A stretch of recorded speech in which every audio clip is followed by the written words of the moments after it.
Arc Raiders has a brutal learning curve, and going in blind is the fastest way to lose your gear. So today, I'm breaking down 7 critical mechanics that most new players miss, so you can stop dying and start extracting.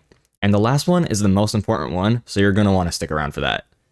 Go ahead and subscribe and like the video, as I do try to bring you the highest quality of Arc Raiders content, and it helps me out tremendously, and who wouldn't want to be part of the Mantis Militia?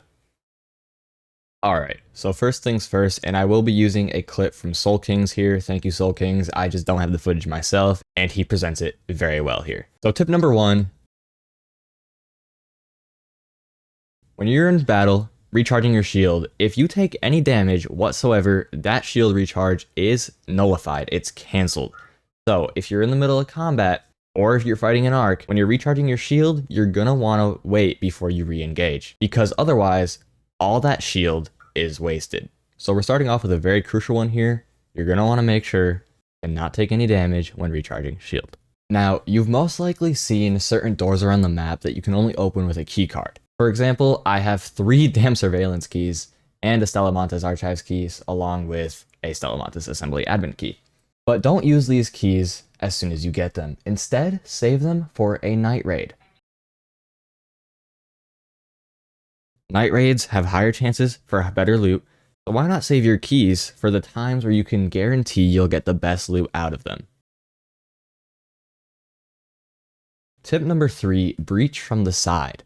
And what I mean by this is, instead of breaching like what's on your screen now, just straight in front of the door, you're going to want to go to one of the corners of the door or to the side of the door.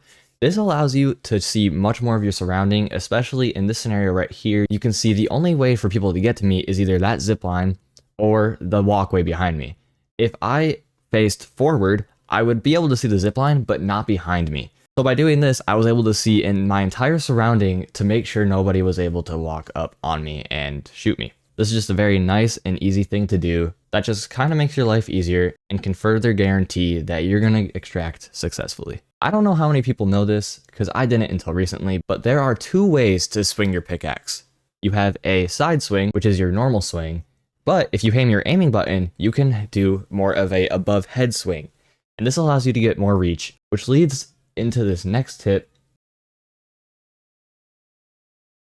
to use your Raider tool to break cameras. Really short, really simple.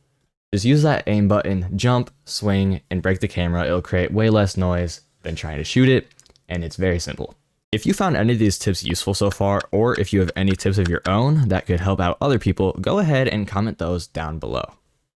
But now let's get into tip number 5.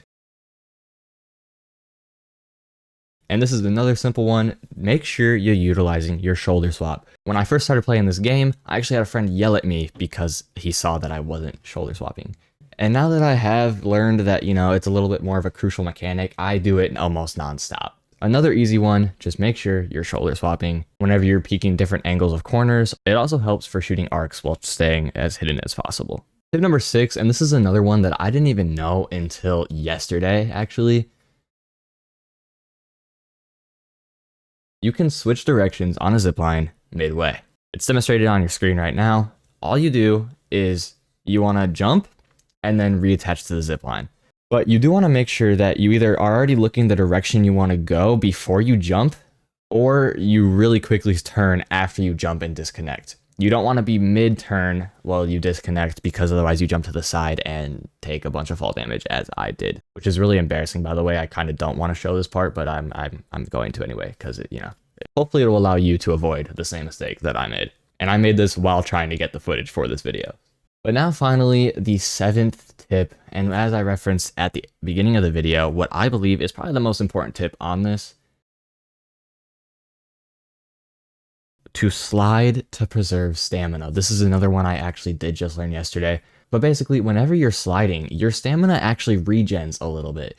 So if you're ever trying to run away from an arc or a player, slide whenever you can, as much as possible. If you do it at the right time, you will gain more distance than if you were just sprinting, and your stamina regenerates, allowing you to simply sprint or slide further. And it'll just allow you to get away faster and hopefully save your life. But anyway, those are my 7 Arc Raiders tips and tricks to try to help you guys extract and get as much loot as possible. And if you want to go ahead and look at what Arc Raiders has recently changed in their newest update, that video is on your screen now. Go ahead and like and subscribe to join the Mantis Militia. Also, I'm going to have more Arc Raiders guides, tips, and tricks coming shortly, so stay tuned for that. Have a great day.